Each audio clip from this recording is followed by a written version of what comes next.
It is my privilege to introduce our speaker for the evening, Tiffany.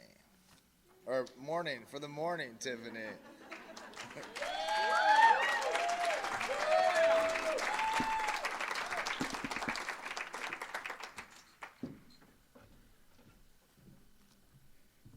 Hello, everyone. I would like to take a moment of silence before we start for all the heroin addicts that have not made it to these rooms yet, and all those addicts that have died from this disease.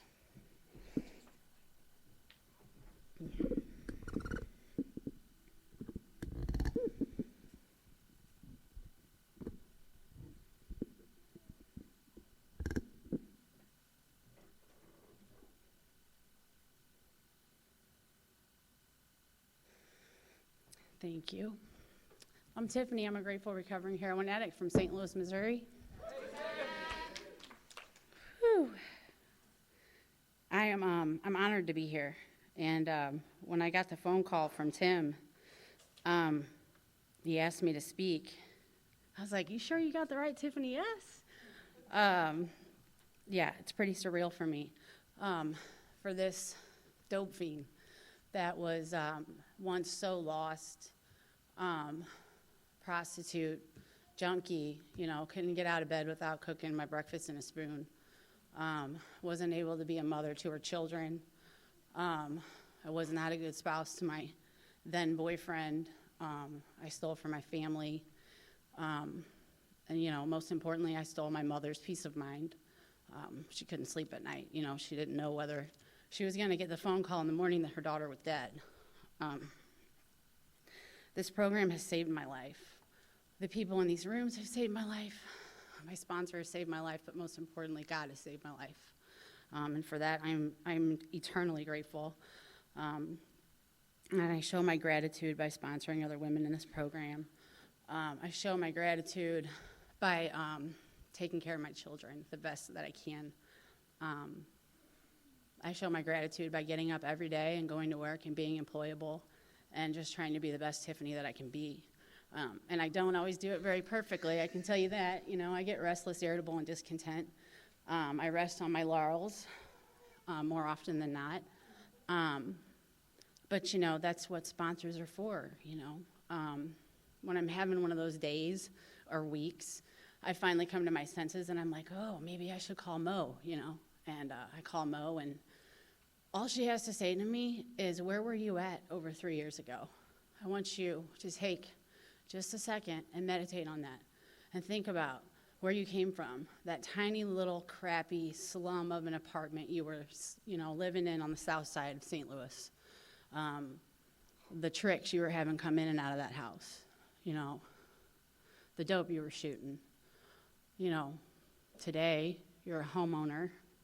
You're a single mother who's able to care for your children without the help of a man. You're employable. You've held down a job for over 2 years.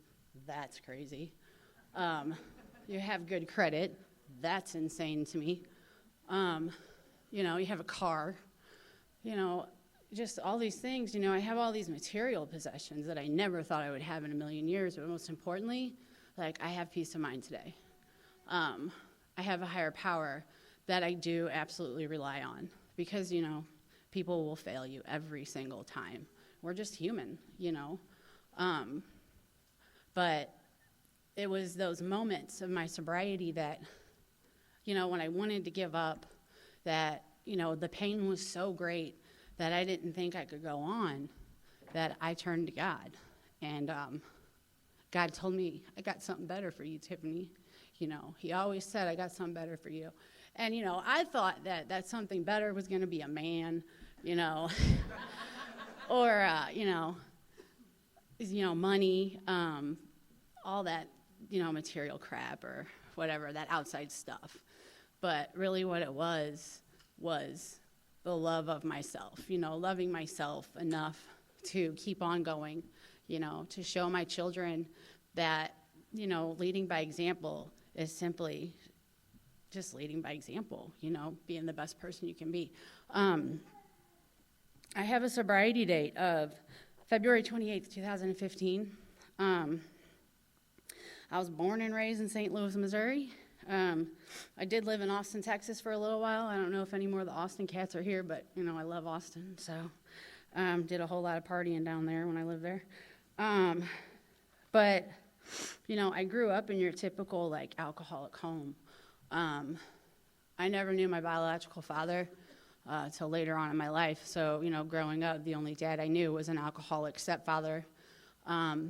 He never told me he loved me. He was always hitting my mom.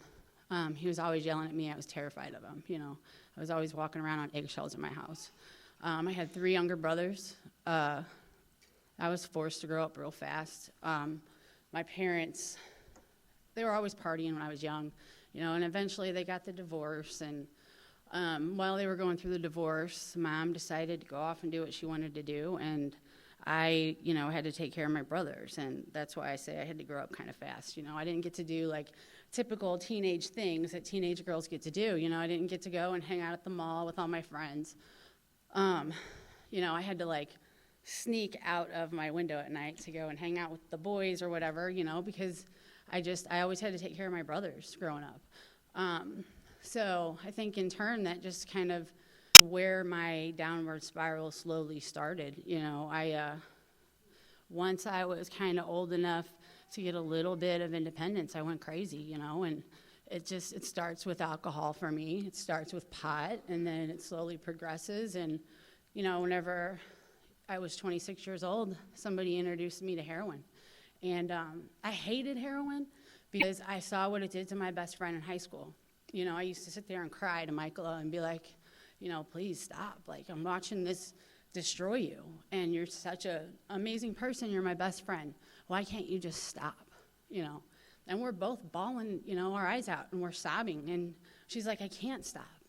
And I didn't understand it at the time. And then fast forward, 10 years later, here I am one night with one of my buddies, and we're coming down from our little crack binge, and he's like, I got some China White, you want to try it? I know you hate it. I know you saw what it did to Michaela, and you saw what it did to Lauren, and you saw what it did to Johnny, and, but, we're different, right? It's not going to happen to me. So I was like, yeah, come on, let's do it. And the light bulb went off, the light bulb absolutely went off, and I identify, I attend HA and I also attend AA. My sponsor's old school AA. And I'm so grateful for that woman. And I'm so grateful I'm an alcoholic for that reason, because she's able to sponsor me. She's real big on singleness to purpose. And I agree with her wholeheartedly on that. I didn't always, but I finally connected the dots in that aspect. But the light bulb went off for me whenever I first drank that alcohol when I was 14. And the light bulb went off for me when I was 26 years old, and I snorted that line of China White. And from there, man, it was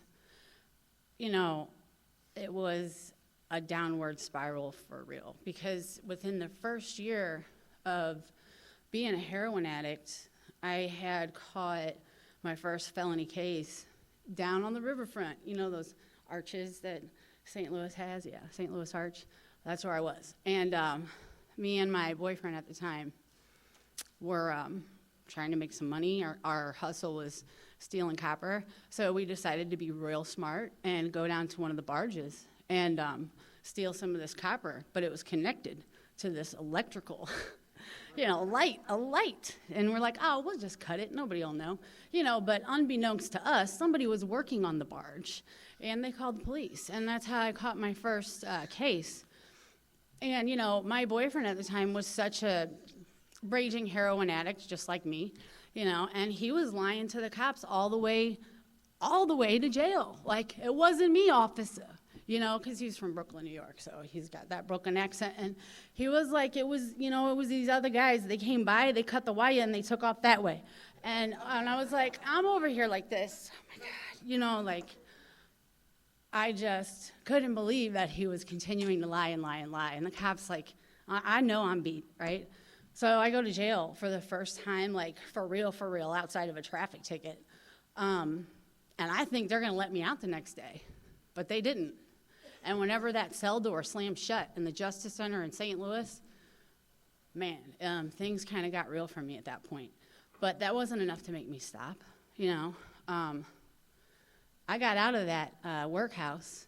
We call it the workhouse down there on Hall Street. And 6 days later, I caught another charge, shooting up dope in a parking lot down on South Grand. And of all things, I got caught by an undercover off-duty homicide detective from St. Louis Police Department. He was picking up his dog from the vet. And if that's not God, I don't know what it is. So I went back to the workhouse. I went back to the exact same cell block that I had just left 6 days prior. And you know you got a problem whenever your cellmates and the other women on the cell block are like, why are you back here already? Like, you just left. And I'm like, I don't know, man, I don't know. And I remember this woman in there, one of the old South Side, hoes, from the hostro. And, like, I loved her. She was awesome, right? And I used to joke with her. It's funny because I used to joke with her, and I'd be like, I want to be one of the South Side hoes, I was so young. And she was, we would talk, and we would have, like, heart-to-hearts. And she was, like, an old-school junkie. And she was in there because she was a junkie. And I remember talking to her and being like, I'm going to get out of here, and I'm not going to use ever again, And she's like, oh, baby, you're not done. You have many years ahead of you left. She's like, I'm sorry to tell you that, but you're not done. And I was like, yeah, right, I'm done, And she was right, man.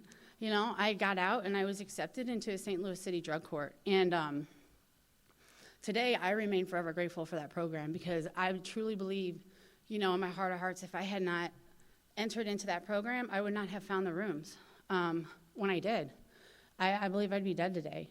And, I may not have gotten sober and stayed sober in that program, but I did make it through that program successfully. I was going to meetings. I was going to NA at the time. I was going to meetings, and I was doing the deal, but I didn't work any steps. And I need to emphasize that. I had not worked the 12 steps. I had a sponsor, I had women that I networked with, and I went to meetings. I had a home group, but I did not understand the concept of service at that time because I hadn't worked the 12 steps. And I really didn't know I didn't have that God concept down either. So, I continued on, and, eventually I stayed in a relationship that I didn't want to let go of, with that heroin addict from Brooklyn, and I ended up getting pregnant while I was sober. And by the grace of God, I did not use while I was pregnant with my daughter, thank the Lord. But I remember 3 weeks after bringing her home, I looked at my boyfriend, at her father, and I said, go get some dope. Because I had stopped going to meetings. I had given up on the program at that time. And he went and got dope, And I remember cooking up that shot. And I did that shot. And then I looked down at this beautiful being that I had created, that God had blessed me with. And I just cried. Because I knew where that relapse was going to take me. I had no idea how bad it was going to get, but it got real bad. And within a year, I started turning tricks. That was one of those I nevers, I was never going to turn tricks, just like I was never going to stick a needle in my arm. Just like I was never going to steal from my family. I was never going to take my kid to the dope set. I did all those things, and then some. In this big book, on page 52, they have the promises of not working this program. And for years, I experienced the promises of not working this program. And it states right here in the third paragraph, or second paragraph, I guess, we were having trouble with personal relationships. We couldn't control our emotional natures. We were a prey to misery and depression. We couldn't make a living. We had a feeling of uselessness. We were full of fear. We were unhappy. We couldn't seem to be of real help to other people. Was not a basic solution of these bedevilments more important than whether we should see newsreels of lunar flight? Of course it was. And that was me. And I'm sure a lot of you in this room can relate to that. Being that prey to misery and depression, you know. I don't experience depression in recovery. After I worked those 12 steps and had a spiritual awakening, I don't feel depressed. Not for long, you know. We all have our bad days. You know, having trouble with personal relationships, that was a really big one for me, you know. I still have yet to be in a healthy relationship with a man. I've been single for pretty much this entire time I've been sober. You know, I have 2 children, and they both have different fathers. And, you know, I eventually broke up with the guy from Brooklyn because I knew that he was unconstitutionally incapable of being honest with himself. And I pray for him still to this day. He is not part of his daughter's life. He's got the biggest heart in the world. Most of us heroin addicts do, but he just cannot be honest with himself. He knows that if he ever gets sober, he can absolutely be part of Izzy's life. But I met another guy, right? And this one was a recovering heroin addict. And I had 2 weeks sober, and he had like 3 months. And I met him in the rooms of Heroin Anonymous at the I Don't Want to Live Like This No More meeting of Heroin Anonymous on Friday nights, which is now my home group. And he was chairing the meeting, and I walked in, and I swear it was like the heavens parted. You know, and he was sharing, right? And I was like, oh my God, he's so sexy. He has so many wonderful things to say about recovery, you know. And that was it, you know. It's like we locked eyes, and it was electric, right? That was my first relationship with a guy in the program. And I had no idea that it really wasn't a God thing. It was really actually a very toxic, self-will run riot thing. But at the time, it was a God thing, right? So we moved in with each other the next day. I'm not exaggerating. And I think we relapsed maybe about a year after that. Well, I was relapsing. I mean, I had 30 days sober. That poor guy was like white knuckling it and holding on real tight. He should have been in codependence or Al-Anon, I guess, or whatever, because he was going to keep me sober, you know. And man, that was a crazy time. It really was. And you know, we finally both relapsed together at one point, and then decided we would have a baby because that was going to fix everything. That was going to keep us sober. It was going to be our new higher power, since, you know, we were both each other's higher powers, and we were obviously failing each other miserably. So we'll have a little boy, you know, and, you know, back up a little bit. I have a little brother. His name was Austin, and he died from this disease. He died of a heroin overdose about a month before I got pregnant with my son. And so I do truly believe that my son was given to me for a reason. My brother was 24 years old, and he wasn't a heroin addict like I was, you know. We called him Bunyan because he was like big, like Paul Bunyan, right?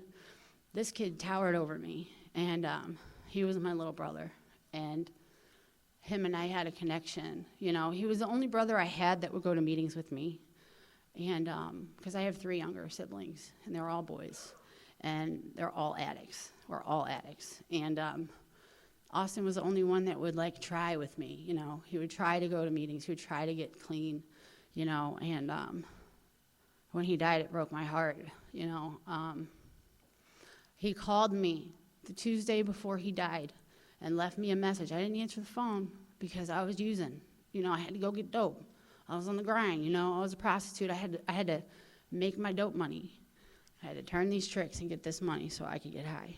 And Austin called, and I bypassed his call.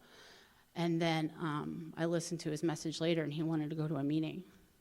And then the next call I got was from my mom, and she said that Austin passed away of a heroin overdose this morning. And I beat myself up over that for a long time. I gave my little brother's eulogy at his funeral high. And I patted myself on the back because I made his dad cry, you know.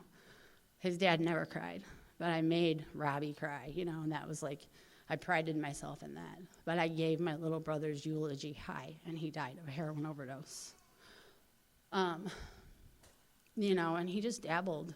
He was not a heroin addict like I was, and I don't understand why God took him and not me sometimes. Today, I know that I was left here for a purpose, and I strongly believe it was to help other heroin addicts to achieve sobriety and to be the best mother I can to my kids. So I had another baby, and I named him David Austin.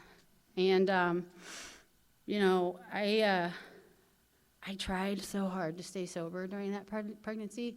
And I was kind of in and out of the program, and I think I was definitely lying to my fellows about my clean time. And, you know, I think like 30 days before I had him, I freaked out, and I was like, I got to get sober because DFS is going to take my kids, you know. And, you know, I turned tricks when I was pregnant with my son. You know, and these are things that I was really ashamed of when I came in and got sober again. And I remember doing my fifth step with Mo, and I remember saying, I'm so ashamed of like this turning tricks and doing this with my son inside me and all these things. And she's like, honey, she looked me straight in my eyes and she said, you're ashamed of this now, but these are going to become some of your best assets because you are going to be able to help other women through the same thing. And someday, you will be able to get up in front of a room full of men and women and share that. And I didn't believe her. Here I am sharing it today. That is one of the 9 Seth promises. We will see how our experience can benefit others. So yeah, you know, I was being a big old hoe whenever I was pregnant with my son. And I was the best damn hoe on the south side of St. Louis. Yes, I was. At least I thought so. My days, you know, I had my son, and I did. I sobered up that 30 days before, and whenever he was born, he had no drugs in his system, and but he had Subutex, you know. I couldn't just go cold turkey, and so I did have to watch him detox, and you know, that was the hardest thing I've ever had to go through as a mother, you know. I mean, trust me, there's a lot, going through a lot of hard things right now as a mother.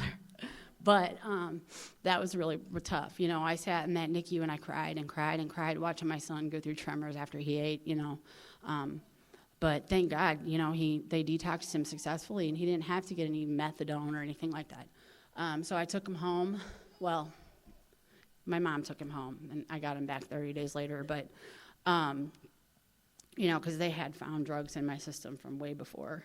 But anyway, you know, I ended up going back home, saying I was going to stay sober, and the insanity kicked in again. The obsession kicked in again, and I started using again, and so did my boyfriend. And we had the kids, and we were living in this crappy little duplex down on the south side. It was so dirty. It was tiny, and basically my bottom was, my day would go somewhat like this. I would wake up in the morning, and no matter what, and I guess this was kind of how I justified, like, still having my kids and being a mom, like, I would get up and I would still care for my kids, but I would care for them just enough, right? So I'd get up, no matter how dope sick I was, or at least before I got too dope sick, and I would change their diapers, feed them breakfast, and then we would go back into my daughter's bedroom, and I would stick Frozen on for them to watch over and over and over and over and over all day, while I sat in the same room with them and proceeded to, like, post my ads on Backpage, Craigslist, however I could get tricks to come to the house, I would. And my ex would lay in bed dope sick until I, you know, brought him dope. And that's how our days went. You know, I was turning tricks with my kids in the basement. My ex would take the kids and go wait in the basement, and I would turn a trick in my child's bed. That's how sick I got. That's how bad things got for me. It got to the point where I could not even look myself in the mirror anymore. I could not look my boyfriend in the face. Like, I hated him. I hated him because he allowed me to turn the tricks. I hated him because he would beg me to stop turning tricks, and then he would turn around and beg me to do it again because he needed dope. I hated myself for what I was doing to my kids. One day, I literally hit my knees and I said, God, I can't do this anymore. Like, I started looking at my daughter and my son, and I was like, man, if they end up like me, if my daughter ends up being a prostitute on the south side in some crappy little slum of an apartment, addicted to heroin, then I have totally failed her. And if my son ends up being one of these Johns who's coming in here to do whatever he wants to me, or ends up being one of these men that treats women like scum, I failed him. And the only way I know that I can't fail these kids is by getting sober. And it wasn't just for my kids, it was for me too. Like, for the first time ever, because I'd been trying to get sober for like almost 10 years at that point. And this was the first time that I really wanted it, because I could not live like that no more. So, I said this prayer, and, nothing happened immediately, right? I was on probation at the time. One day, shortly after the prayer, I guess, I was on my way to go see my PO. And I used to make my daughter pee in a cup because I needed clean urine, right? And I would put that urine where it needed to be, and I would walk to the bus stop. On this particular visit to the PO, I was walking to the bus stop where the urine needed to be, and the urine bottle broke. And I immediately knew that it was God. And I looked up at the sky, and I said, thank you. Like, I don't have to lie anymore. I was actually relieved in that moment. And I think that for me, at that moment, I had worked step one, because I knew that I was powerless and my life was unmanageable, and I had surrendered to my heroin addiction. And I went to my PO's office, who didn't drop me all the time, by the way, right? So I went there, and I walk in, and she had a urine cup sitting on her desk. And I was like, once again, this is God. And I looked at her, and I was like, I'm dirty for heroin, and I really want help. I don't want to do this anymore. And it wasn't even a big deal, Like, how about that? You just be honest with people around you, and things kind of fall into place, And she respected me for it, too, And I ended up, calling my own treatment center and setting it up myself. She didn't even violate me. So I packed up my bags, and I went to a place called Queen of Peace over there in Central West End in St. Louis. And I had to take my kids with me. Couldn't leave them with the ex because, well, he's not my ex, but I couldn't leave him with the boyfriend because he cannot take care of kids when he's dope sick. And we were both going to get sober. And so the kids came with me, and I got to treatment. And of course, we all use that first day, right? We're going to treatment. Oh, I'm gonna get high one more again, right? So that's what I did. And the next day, I woke up, and I've never been so sick in my life. Like, this was the worst detox I think I've ever been through, ever. And I was literally, there was fluids coming out of every orifice in my body. My children were terrified. And I had the staff coming in and out of my room telling me, you can't be here like this. This is not a social detox facility. And I was like, what do you want me to do? Like, I couldn't even talk to them. I was so sick, and they knew it. And they were like, you need to go to the ER. I'm like, what am I going to do with my kids? They're like, you can send them to crisis nursery. So I had to send my children off to this nursery. They had no idea what was going on. My babies, they were terrified. And I'm laying in bed, and right before I leave, the staff member comes in. Her name was Miss Mimi. And, this woman, I got really close to her while I was in treatment. And to this day, I'm forever grateful for her, because she was such a force in my life at that time and my children's lives. And she came in there, and I was laying there. I couldn't even hold up my head, and she prayed over my children first, and then she came over to me. And she leaned over and she whispered in my ear, and she said, Tiffany, 16 years ago, I was laying exactly where you're laying. She's like, I couldn't lift up my head. I was so dope sick. She said, by the grace of God, I have not had a detox for 16 years. Come on through, Tiff. Just come on through. And I came on through, I went, I detoxed, came back to treatment, finished treatment, went home, immediately got a sponsor. And this time, I'm not going to sit here and say it was different, because there wasn't really anything totally different except that I didn't care about the guy anymore. I really wanted this for myself. This time, I even called him before I left treatment. I said, look, I love you. I hope you stay sober. I'm coming home. We're going to be together still, obviously, but I got to get sober. And I set boundaries, and he set boundaries. And I went home, and everything was really good. I got a sponsor, and I immediately started working steps with her. She's not my sponsor today because I started, obviously was going to a lot of meetings and stuff, and I kept seeing this woman named Mo, this little old lady, little firecracker, she's probably about, I don't know, she comes up to here on me, short, little, blonde, little flight attendant lady, and she looks like little Betty Crocker, right? But then you start talking to her, and no, she's a little firecracker. She's sassy. Do not cross her path, right? Especially don't mess with her girls. She's that lady. And I kept hearing her speak, and the last time I heard her speak, she was speaking at this AA meeting, and she was talking about sponsorship, and she was talking about the 3 legacies. I'm like, what are the 3 legacies? I have no idea what a 3 legacy sponsor is.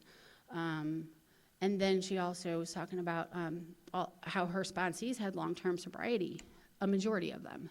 And I was like, man, that's it right there. I've always been able to get clean and, stay sober for 30, 60, 90 days, but I can't stay sober for a long period of time, and I knew right then in that moment I had to have her as my sponsor. I was really interested in that 3 legacy thing.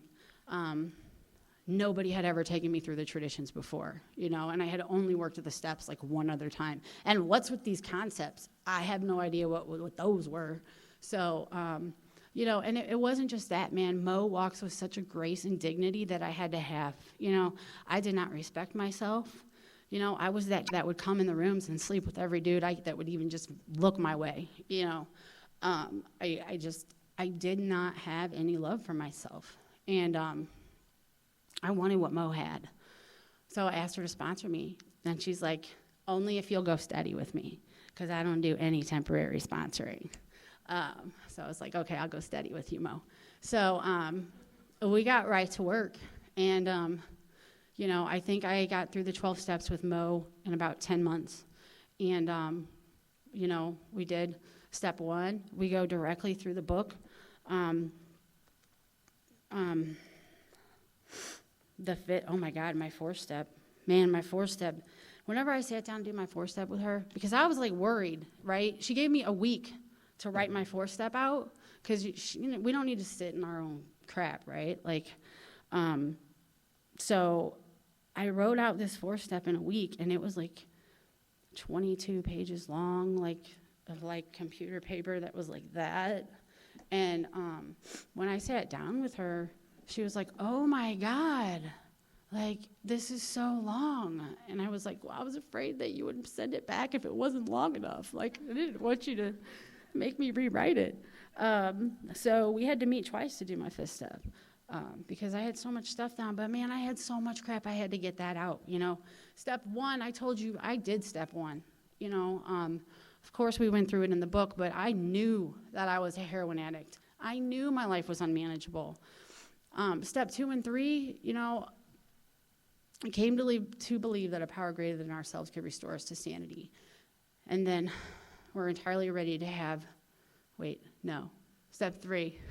Came to believe, what is step 3?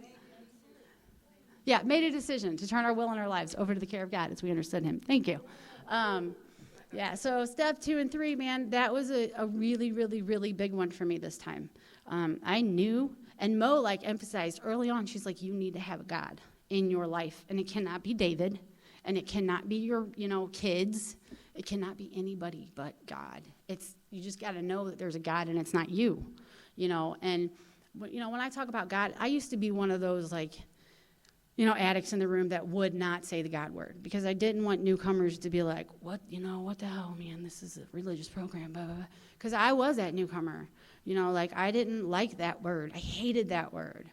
But when I say God today, it's a God of my own understanding. And that's all the newcomer needs to know right now. This program is a spiritual program of action. And as long as you know that there is something greater than yourself and you are not God, then you are good to go. But she was really adamant about me building that relationship with a God of my own understanding, and I did really early on, and I'm so grateful I did. Things were going really good with me and the boyfriend, but all of a sudden, things weren't going good with me and the boyfriend. I felt the boyfriend pulling away, and, if it were any other, if there were no kids involved, it wouldn't have been so serious, but there were kids involved, and I was newly sober, and one of the things that was on my fears list on that inventory was becoming a single mother.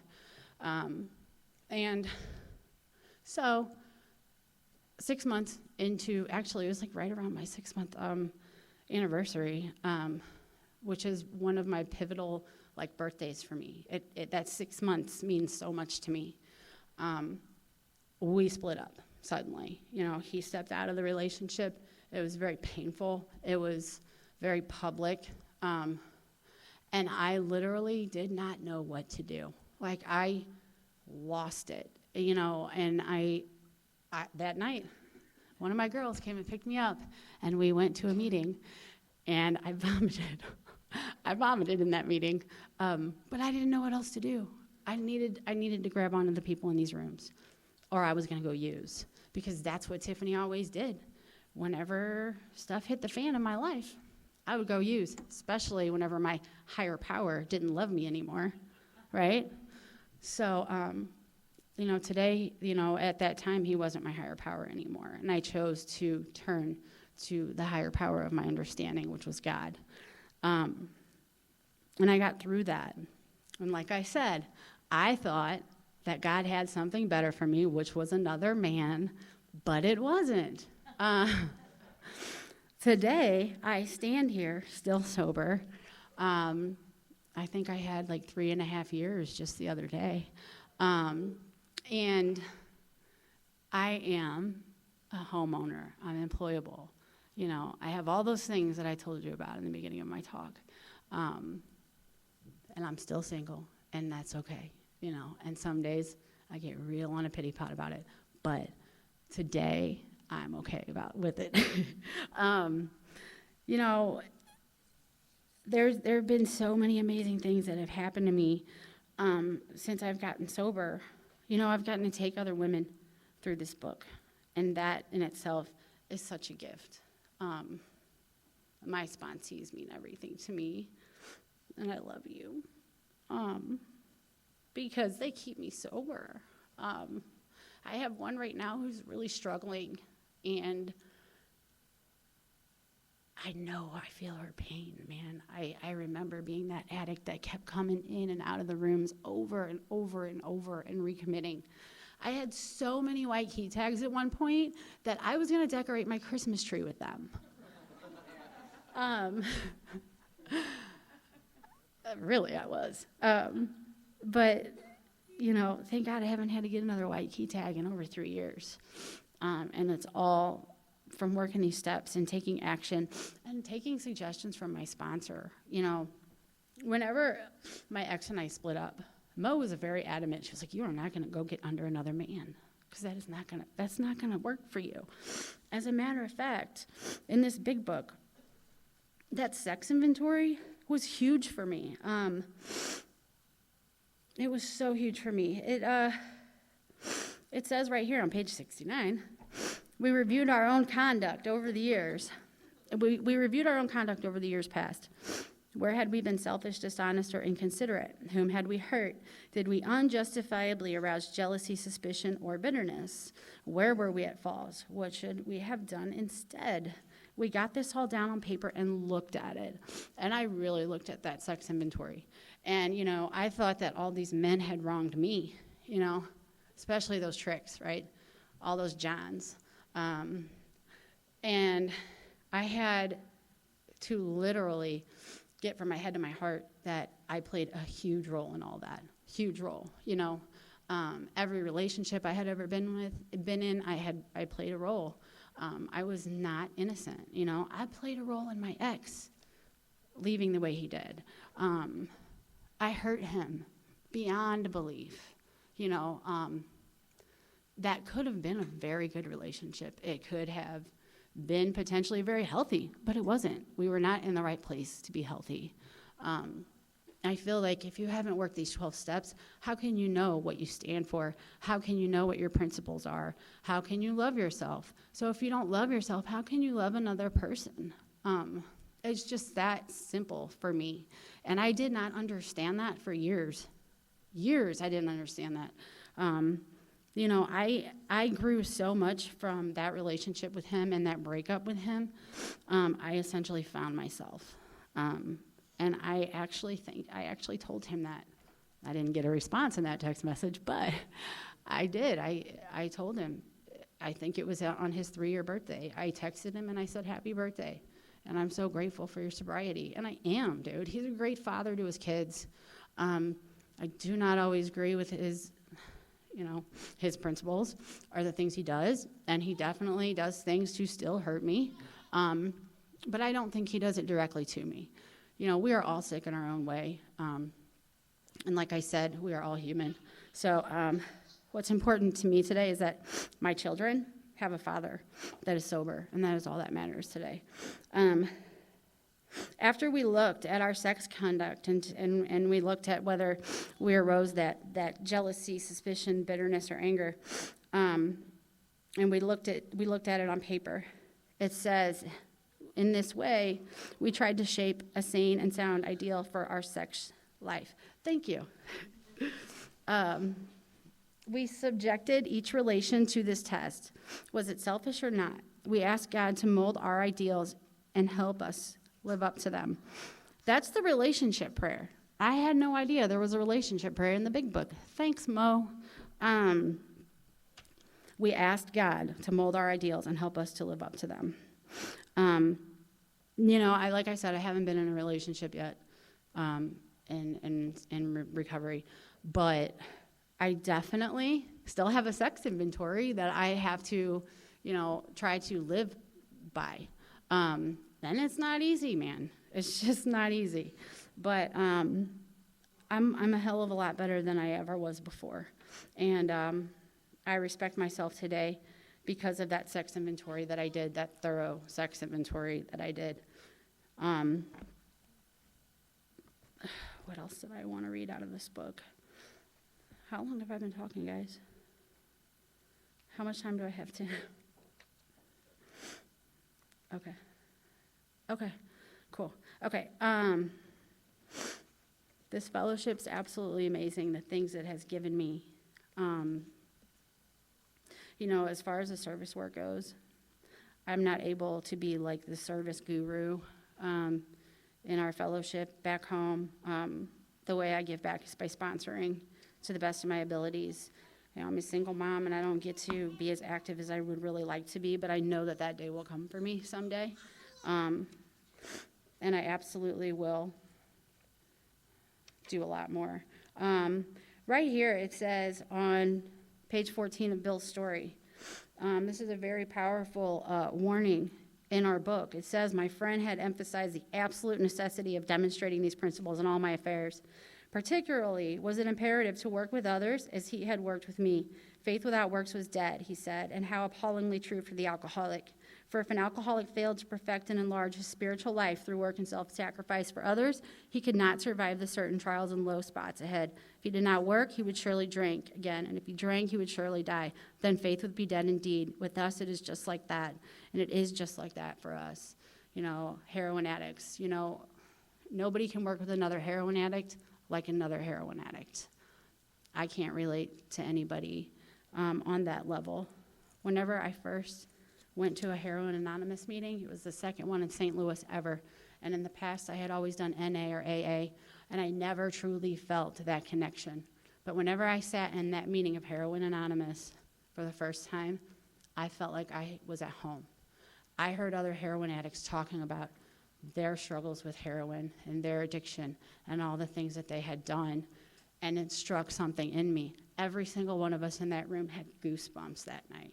It was the most surreal feeling I've ever had. I will never forget that meeting. I will never forget the people that were in that room that night, and I will never forget some of the things that were shared that night. I'm forever grateful to this fellowship. And I am going to close with this. Life will take on new meaning to watch people recover, to see them help others, to watch loneliness vanish, to see a fellowship grow up about you, to have a host of friends. This is an experience you must not miss. We know you will not want to miss it. Frequent contact with newcomers and with each other is the bright spot of our lives. That's all I got.